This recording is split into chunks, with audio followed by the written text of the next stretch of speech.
Well, this should touch on some big issues. All right, let us bring in now our guest, if we certainly can. That is Techno Buffalo's Jon Rettinger. Jon, you just heard Herb's rant on Netflix, sort of hitting everything from disclosures to strategies. You got a beef with Netflix?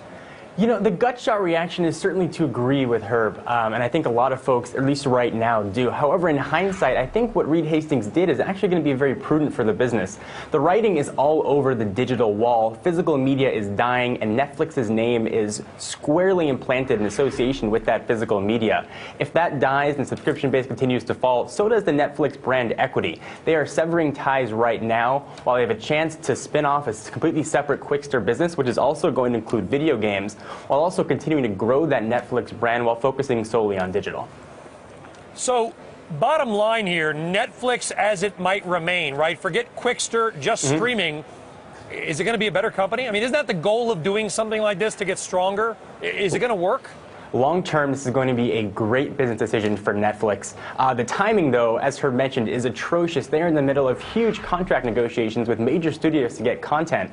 So why they would choose to do it at a nighttime on a blog is completely mind-boggling. You know, because it's a smoke and mirrors type of thing. It doesn't change anything right now. All it is it creates the impression something's going to happen. Maybe they will ultimately spin off the DVD business and try to recreate what they started with Netflix. I suspect that's where they're going, but who knows?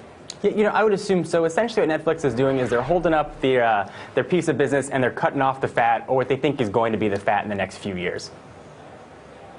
So, Herb, I mean, what's your final take on this? Because I'm kind of coming away thinking my take is John's saying it's a great company. I mean, you're bashing management. No, look, they did what they had to do, I suspect, to get rid of the bad stuff, allegedly, the bad stuff. But you know what? The DVDs are still an important part. Look, they still have the fixed costs, no matter what they do. There's still the old legacy Netflix as part of this entire company. I'll tell you what, Netflix and Jon, and we don't have time to get into it. Jon Rettinger, thank you very much for joining us. We'll get you back soon. And by the way, he's confirming what the skeptics said about the